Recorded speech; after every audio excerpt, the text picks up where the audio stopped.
Les gars, ah minam. Est-ce que vous pouvez vous présenter et nous dire depuis quand vous êtes président de cette association? Gouvernement Georges-Marie, président de l'association ASCLB, Association sportive culturelle loisirs de Belmen. Depuis 1998, je suis président de l'association. Et qu'est-ce que l'association propose? L'association, déjà, d'un premier temps, c'est la réhabilitation du chemin. Avant l'association, nous avions plusieurs activités. On avait la boxe, on avait le football et aussi on faisait des sorties. Pas mal de sorties, des voyages, tout ça. Et ensuite, on a gardé le chemin dans son ensemble. On a gardé l'entretien et c'est en 2020 qu'on a mis en place le petit village longtemps. Comment est née l'association ici à Belmen? L'association est née en 1998. En 1998, comme il y avait beaucoup de jeunes qui ne travaillaient pas sur le quartier, donc j'ai pris l'initiative avec ces jeunes-là de créer une association pour faire travailler les jeunes, mettre au diapason parce qu'il n'y avait rien à l'époque. Et comme il y avait un lotissement aussi qui démarrait sur le quartier, donc on a pris l'initiative en même temps, monter un projet pour prendre en main le chemin pavé de Belmen. Déjà d'un premier temps pour nettoyer et ensuite réhabiliter. Avant les travaux, à quoi ressemblait le chemin pavé et le village? Les chemins pavés étaient tombés dans l'oubli, dans l'abandon. Ils ne ressemblaient plus à rien, c'était carrément la nature, quoi. On ne pouvait plus voir son tracé initial. Il restait juste des petits sentiers, des petits passages pour une personne comme ça, mais on ne pouvait plus descendre tout le chemin parce qu'il y avait une partie, c'était recouvert. Est-ce que les gens venaient déjà ici avant la rénovation? Les gens descendaient toujours par là, les gens qui n'avaient pas de moyens de transport pour aller travailler sur la ville ou au port, ils descendaient toujours le matin là et ils remontaient le soir quand ils avaient fini leur travail, quoi. À quel moment vous vous êtes dit il faut faire quelque chose? Nous, au moment où on a vu le lotissement, il y avait un lotissement qui était délivré sur le quartier. Donc à ce moment-là, on a compris qu'il fallait absolument qu'on sauve ce chemin-là, quoi, parce que le lotissement, le propriétaire, tout ça, il n'a pas tenu compte au chemin pavé. Il a tenu compte que son projet du lotissement. Qu'est-ce qui a été le plus compliqué dans la rénovation du site? Dans la rénovation du chemin, il fallait quand même retrouver le sentier depuis en haut jusqu'en bas. Et que c'était des trucs que c'était pas facile. Il fallait, moi, je vais me renseigner avec les vieux du quartier pour voir si le chemin était en pavé de haut en bas. Et les vieux m'ont précisé que le chemin était en pavé depuis en haut jusqu'en bas. Et là, on a fait une recherche par nous-mêmes. On a recherché l'endroit où il y avait toujours les pavés à terre et on a monté. Petit peu par petit peu, on a retrouvé le chemin. Certains endroits, c'était carrément recouvert à 1,80 m de terre. Parce qu'en 1960, il y a eu quelqu'un qui a voulu faire une route parallèle à ce chemin. Il a recouvert toute une partie, tous les virages sur la partie basse pour effacer les traces. Et mon grand-père m'a dit que le chemin était en pavé de haut en bas. Donc j'ai fait confiance à mon grand-père et c'est là qu'on a retrouvé les pavés qui étaient là, le vrai tracé, quoi. Il voulait faire une route en haut pour descendre, au moins les camions, les taxis peuvent descendre une voie future. Tout en effaçant l'histoire de ce chemin-là, quoi. Pourquoi c'était important de construire ce petit village? Déjà, c'était important parce qu'ici, il y avait 3 esclaves qui habitaient ici. Il y avait, nous, ce qu'on a vu quand on était petits, il y a eu 3 emplacements. C'était des murets, c'était des murs secs, mais les vieux nous disaient qu'il y avait des gens qui habitaient là, dans des petits cases en paille. Et leurs noms, c'était des noms d'esclaves. Hein. Il y avait Toby, Soukouya, Édouard. Et ces emplacements ont gardé leurs noms. Par exemple, il y a une caverne, de l'autre côté, ça s'appelle Caverne Édouard. Tout le monde dit ça, Caverne Édouard. Et ici, où on est, on appelait ça la place Soukouya. Soukouya, c'était un esclave qui habitait là. Et on a donné une source, juste un peu dans la pente là, le nom de Soukouya. Mais c'était quelqu'un qui habitait là, il surveillait là, et il a grandi, il a vécu là, il est mort là, quoi. Et nous, par rapport au chemin, par rapport à la réhabilitation, par rapport à son histoire aussi, on savait qu'il fallait garder quelque chose ici. Et nous, quand on a fait la réhabilitation, le chemin, on a trouvé quand même pas mal de petits objets ici, des pièces datant des 1800, 1900 au début, quoi. Et des feuilles à cheval, tout ça. Mais ici, nos parents nous disaient, ça s'appelait jardin pavé. Nous, on voulait savoir, on posait beaucoup de questions, pourquoi ils ont appelé ça le quartier jardin pavé. En fin de compte, jardin pavé, parce qu'il y avait beaucoup d'arbres fruitiers sur cette zone-là. Il y avait tout. Tous les arbres poussaient, il y avait tous les fruits. On dit les arbres, c'est beaucoup de fruits, beaucoup de plantes endémiques aussi. Quand je dis fruits, là, aujourd'hui, on ne voit plus ces fruits-là. Ouais, il y avait des grenades, des caramboles, zanones, manguiers, les goyaves. Vous voyez, il y avait tous les figuiers. Il y avait beaucoup de fruits que les anciens avaient plantés sur cette zone-là. C'est pour ça qu'ils appelaient ça jardin pavé. Il y avait beaucoup de mangues, manguiers aussi. C'est des variétés de mangues qu'on ne retrouve plus aujourd'hui. Ah ben non. Par exemple, moi je vous dis le nom des mangues qu'il y avait sur cette zone-là. Vous avez connu mangue piment, mangue pomme. C'est des mangues qu'on ne voit même plus, on n'entend même pas parler, ces variétés de mangues-là. C'est des mangues qui viennent de Madagascar. Ils ont emmené ces mangues-là ici, ils ont fait pousser ça ici. Il y avait quand même un verger de mangues là. Le lotissement, l'endroit, le lotissement, c'était un verger. Il y avait beaucoup de plantes. Et aussi, il y avait beaucoup de monde qui habitait à cet endroit, mais c'était par clan. Par rapport aux les plantes qu'il y avait sur le site. Par exemple, on retrouve les œillets malbar. Pas les petits fleurs jaunes, là, hein. C'est les gros œillets qui viennent rouges, là. Il y avait ça. Il y avait les pieds principales. Principales, c'est les hindous qui plantent ça. Et c'est les musulmanes qui plantent ces pieds de bois-là dans leur cour. Il y avait aussi sans dragon. C'est des plantes qui avaient des gros arbres, hein. C'était des gros arbres qu'il y avait ici. Hein. Quand moi je vous parle un pied mangue, là, les mangues qui avaient à peu près 250 ans, 300 ans, qu'ils ont coupés pour construire le lotissement. Les pieds de sapote, c'était la grosseur, le pied de tamarin là. C'était des arbres qui étaient plantés. Tout ça, il y avait des gros arbres sur cette zone-là. C'est pour ça qu'ils appelaient ça le jardin pavé, parce qu'il y avait des gros pieds pêche, des gros pieds de mûrier, il y avait des gros pieds de mandarine, citron, il y avait tout ça sur cette zone-là. Donc tout ça, ça a été coupé, ça a été détruit en fin de compte. Et ici, sur cette partie-là, à un moment, les gens mettaient le feu. Donc ça a brûlé quand même pas mal de gros arbres. Ici, il y avait un tamarin qui s'appelait des tamarins. C'est pour ça qu'ils ont donné la route des tamarins. Parce que la route des tamarins, ce n'est pas du hasard. Pourquoi ils appelaient ça la route? Ils appelaient ici des tamarins. Parce qu'il y avait deux pieds tamarins qui étaient collés, qui étaient face à face. Ils ont relié ensemble et ils ont donné un parasol. Carrément. Et il y a quelqu'un, un vieux d'ici, dans le quartier, il a mis le feu dans le tamarin pour récupérer le tamarin pour faire du charbon. Parce qu'avant, il faisait du charbon. Mais c'était l'erreur fatale. Tout le quartier tombait malade. Il n'était pas bien parce qu'il avait tué le plus gros tamarin qu'il y avait sur ce pavé-là. Et c'était juste là. Juste à côté là. Et tout le monde, tout le quartier, les gens venaient chercher du bois. Et ils emmenaient les bœufs manger, tout ça. Les cabris, tout ça. Après, ils cherchaient de l'herbe pour emmener là-haut pour eux, du bois. Et là, c'était un terrain de jeu. Sous ce tamarin-là, tout le monde se retrouvait. Parce que juste là, juste à côté de la cuisine, il y avait un sentier qui descend, qui ramène dans la ravine en bas. Et là, ils montaient, ils descendaient, ils montaient, ils jouaient.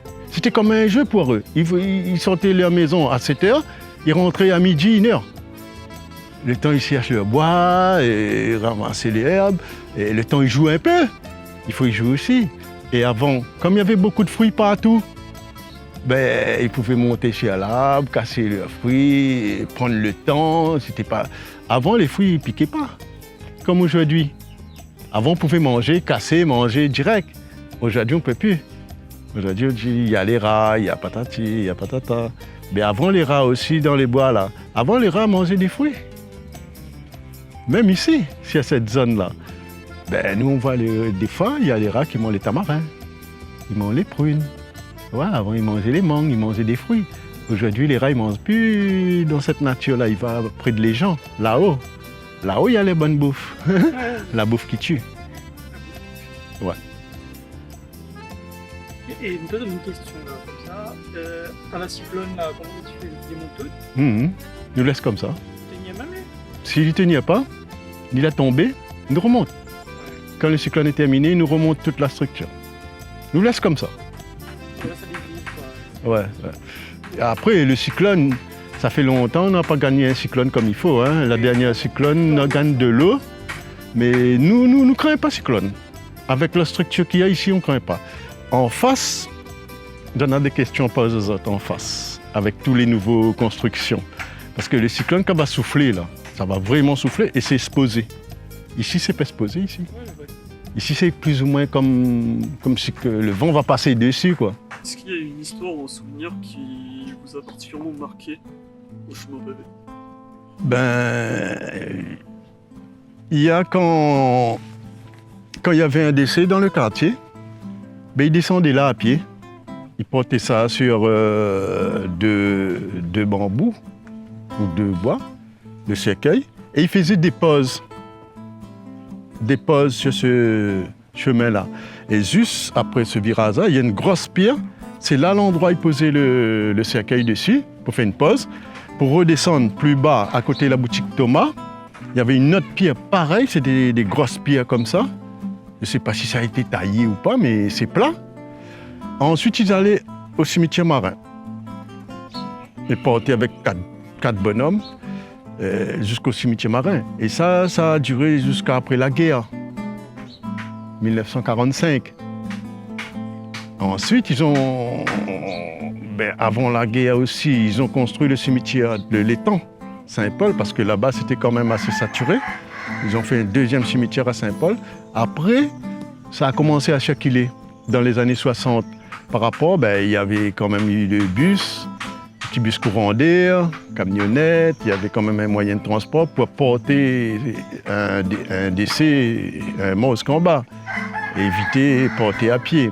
Après, ici, Bibic est venu faire des recherches trésor. Il est venu fouiller le chemin pavé juste en bas pour voir s'il ne trouve pas un trésor sur le chemin pavé, avec sa carte en main. Comment les visiteurs réagissent quand ils découvrent le site pour la première fois? Les visiteurs, la plupart du temps, ils disent c'est magnifique, c'est un chemin que ils voient son authenticité par rapport à l'époque. Ils voient que le chemin l'a gardé ce côté ancien. Même quand on prend depuis en bas tout le chemin, il a ce côté ancien, côté longtemps. Et c'est ça les touristes apprécient. Parce que La Réunion, là, en 20 ans, La Réunion l'a trop poussé, l'a trop construit, et il a construit n'importe comment, sans réfléchir. Et on a des sites, qui ont carrément été effacés par rapport à nos élus, tout ça. Et ils ne regardent pas ça. Ils ne regardent pas le côté environnement, le côté patrimoine, le côté culture. Ou alors que dans les grandes villes. Ouais, ils regardent que les gros bâtiments, et que les vieilles usines. Mais tout ça fait partie de l'histoire. Le chemin, c'est pas moi qui ai inventé. Ça a été le premier chemin fuir en pavé. Sur l'île, il y a 3 chemins fuir construits à cette époque-là. Et ça a été tracé en 1698, ça a été empierré en 1719. Ces 3 chemins-là. Et c'était le premier. Après, ça est allé. Ça a pris direction Saint-Gilles, Rivière-des-Galets, Possession. Ensuite, ça a été allé vite. Hein. C'est parti vite après. Quels sont les projets à venir pour le chemin à l'avenir? Le projet à venir, il faut garder le site comme ça. Parce que dans 50 ans, ça va encore pousser. Et il faut garder comme il est. le chemin pavé. Il n'y a pas plus que ça à faire ici. Il faut garder le côté longtemps, tout simplement. C'est ça l'important.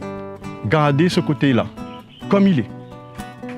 Pas rajouter... Nous, on peut rajouter des petits cases en paille. Ça, il fait partie du village longtemps. Mais pas un gros bâtiment et n'importe quoi. Il faut garder le côté longtemps pour aller plus loin. Au moins, La Réunion, il garde le côté patrimonial, ce côté historique aussi, par rapport à son histoire, comment les gens y vivent avant. Et aussi ce côté culinaire, l'alimentation. Parce qu'aujourd'hui, on invente beaucoup de choses. Si l'alimentation, on veut faire tel menu comme ça, tel menu.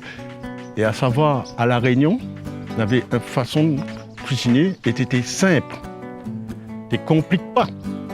Tu ne manges pas la viande tous les jours. Tu manges la viande que les dimanches. Et quand on avait une fête, soit tu tiens un cochon, la famille t'est réunie, mais tu n'es pas la fête comme tous les jours aujourd'hui. Tu n'existais pas, ça. Est-ce que vous avez un message à faire passer aux Réunionnais ou aux jeunes Réunionnais à travers ce lieu?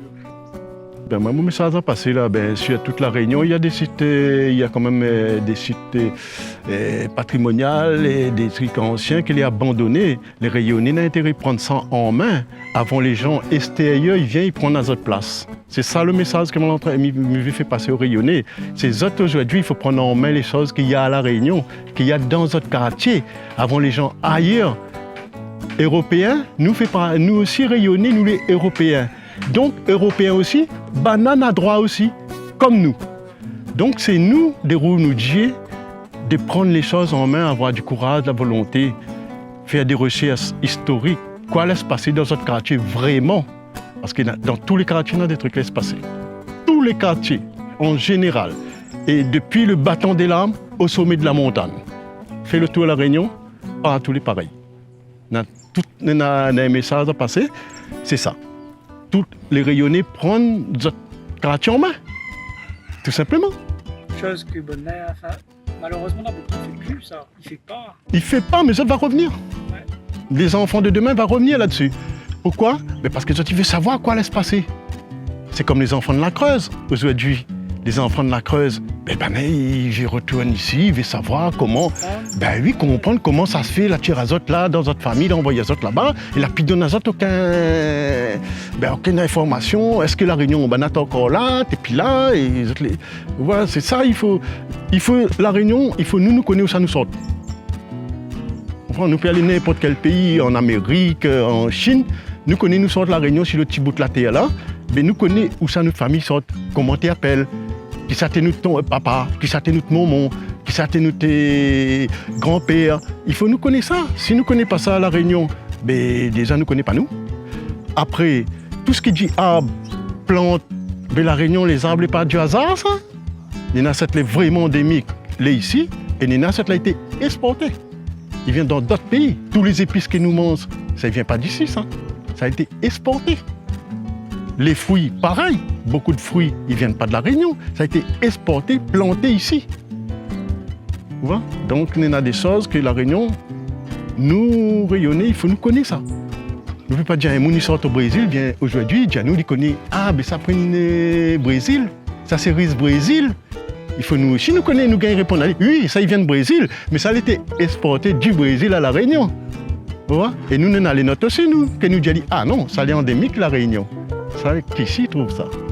Ça, il faut nous gagner répondre aussi, les étrangers, les gens, ils viennent d'ailleurs. Ouais, parce que, d'après ce que j'ai compris là, ce que je vois ici, c'est les gens d'ailleurs qui connaissent plus que les Réunionnais. Ah oui, et c'est grave. Mais c'est Bonnard, il n'hésite pas à visiter tous les sites de La Réunion. Oui. Le créole lui-même, ça ne va pas.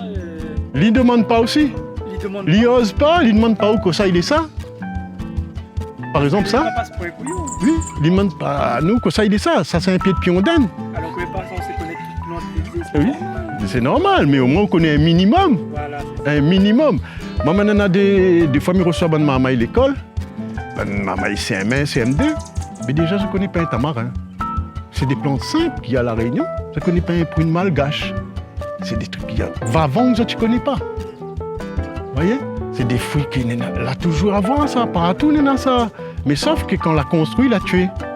Mais l'appui dans le quartier. Et nous, nos élus, la politique de l'environnement, le reboisement, qu'est-ce qu'ils remettent pour reboiser eux? Ils mettent des plantes qui viennent n'importe où, que les personnes n'y connaissent pas les noms scientifiques, des grands noms scientifiques. Or, à La Réunion, nous devions planter tout ce qu'il avait, tout ce que Banala ramène ici, et surtout beaucoup d'arbres fruitiers. Ben, ça tu manges. Ah, mais t'as ça que maintenant, tu peux essayer de connaître. Non. Même le fruit, il a des trucs bêtes que tu manges quand c'est un Jacques par exemple, ou bien un sapoti, un sapot, Oui. des trucs comme ça. De moins en moins. Oui, ça. De moins. Les rats, quand nous trouvons ça, des Oui. camarades nous acheter, nous acheter.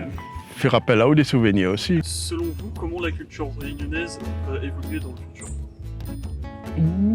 Pour moi, la culture rayonnaise, cette nous, si nous ne gagnons pas garder aujourd'hui, là, il évolue pas plus que ça. Il faut nous arriver à garder déjà ce que nous avons. Pour gagner fait évoluer. Pour gagner vendre aller à l'extérieur. Mais si nous n'arrivons pas à garder ce que nous avons, nous ne prenons pas soin de ce qu'il y en a aussi qui est construit, qui est en place là, qui ne nous fait pas attention, ne nous fait pas un compte avec. Mais donc la culture rayonnaise à 50-50.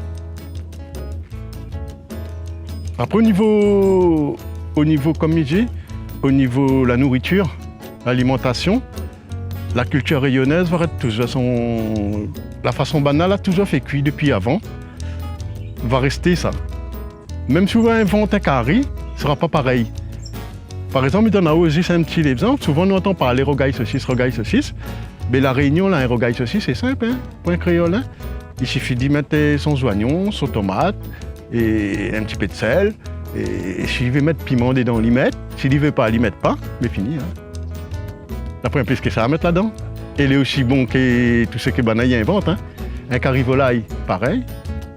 Il tue son volaille, il met son sang, il mange tout. Un créole, il mange tout. Il mange la pâte, il mange la tête, il mange le zizier, il mange tout le sang, tout. Mais sauf son curry volaille, il est très simple.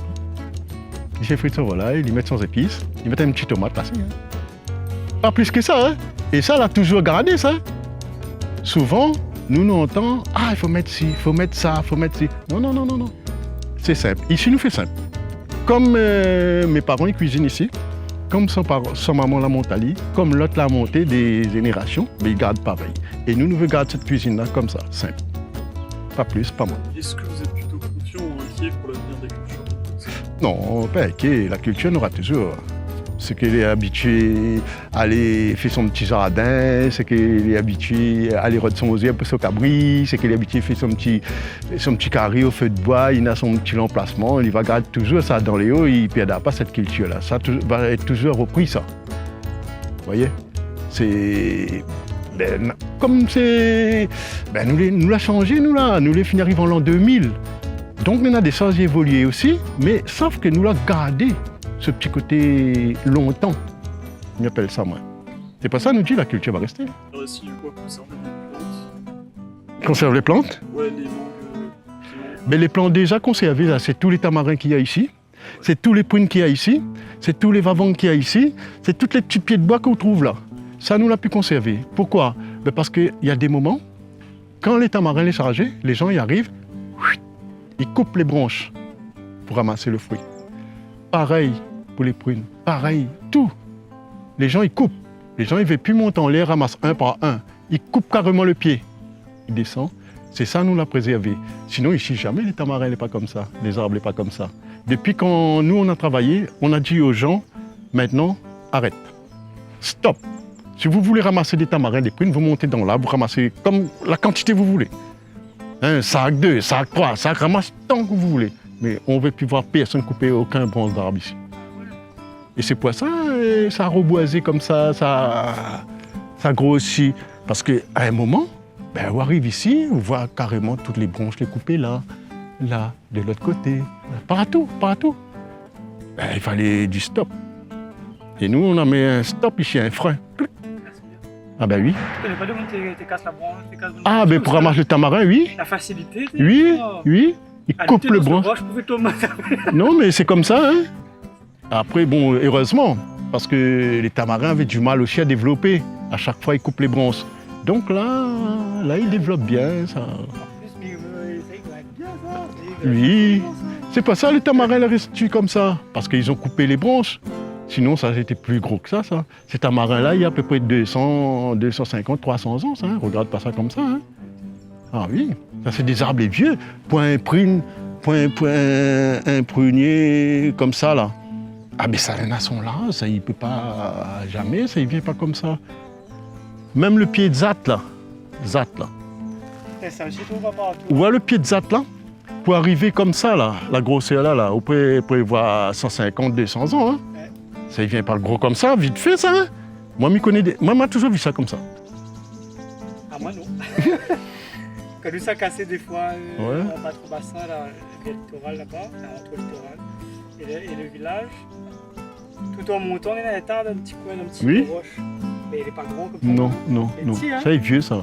On m'a jamais vu. Ici les arbres, nous l'a conservé, nous ça. En fin de compte, c'est nous l'a dit, coupe plus rien, touche plus rien. Parce que c'est un mérite aussi. Faut quand même aller à mérite. Ouais. Tous les arbres là sur le site, nous ne pouvons pas y toucher. Ah, c'est à toucher, il y a un problème. Est-ce qu'on aurait des chiffres de la moyenne de fréquentation, les gens y viennent à peu près dans le mois ou dans l'année, par exemple? Nous pouvons pas compter, mais nous pouvons donner une petite estimation sur un an. Ici, d'ailleurs, ce que nous recevons sur un an, ici, il dépasse 10 000 personnes. Sur un an, 10 000 personnes, il dépasse ici. Juste c'est ce qu'il reçoit, hein. Mais parle pas de la fréquentation qu'il y a, les gens qui montent, qui descendent. Hein. Ici, par an, il peut recevoir à peu près 40-50 000 personnes. Fréquentation. Parce que le chemin est fréquenté depuis le matin, le jour pas encore éclairé, le soir, il fait noir. Et c'est de plus en plus, hein. Parce que, vous connaissez la Réunion, maintenant on est à 25 ans, 26 ans, Grand Raid existe. Grand Raid. Mais c'est des sentiers où ça, les gens qui préparent Grand Raid, les autres montent, ils descendent là. Même Grand Raid l'inclut une autre course, Métis, Trail Métis, il passe par là. Vous voyez, Métis Trail, où on a 700, 800 personnes, ils passent là. Où on a la boucle parapente qui passe ici. Où on a l'école qui fréquente ici. Pendant les vacances, c'est les centres aérés. Il y a une fréquentation fou ici. Fou. Normalement, la commune de Saint-Paul, il devait prendre ça en main, bien prendre soin de ça, parce que c'est un atout pour la ville. On a Saint-Gilles, on a Villèle, on a le Maïdo, mais on a ça. Ça, c'est l'histoire de Saint-Paul, ça.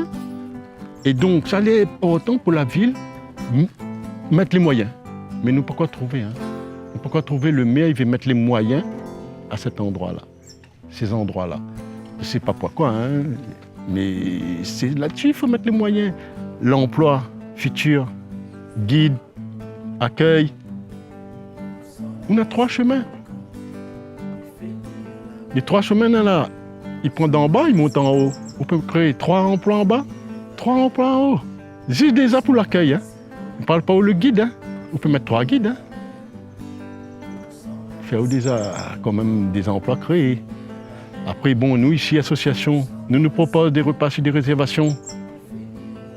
Donc, s'il y a, il y a. S'il n'y a pas, il n'y a pas. Mais nous, tout en sachant, nous, on sent nos animaux, nous, ici. On a notre coq, on a notre cabri. Comme longtemps. Longtemps, comment de monde vivre, il y avait d'autres petits animaux. Après, bon, nous devons faire un jardin. Mais ici, l'inconvénient, c'est qu'ici, nous, c'est une zone sèche. Donc, quand les décembre, janvier, février, mars, avril, la pluie tombe, les verts.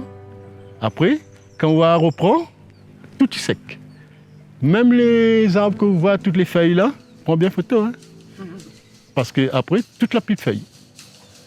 Ah oui, on avait, là nous les janvier, décembre, mais en novembre, il n'y avait aucun feuille là. Mais les gens croyaient que c'était sec. Mais nous, on connaît, il n'est pas sec, parce qu'à chaque fois, c'est comme ça. C'est la zone est sèche.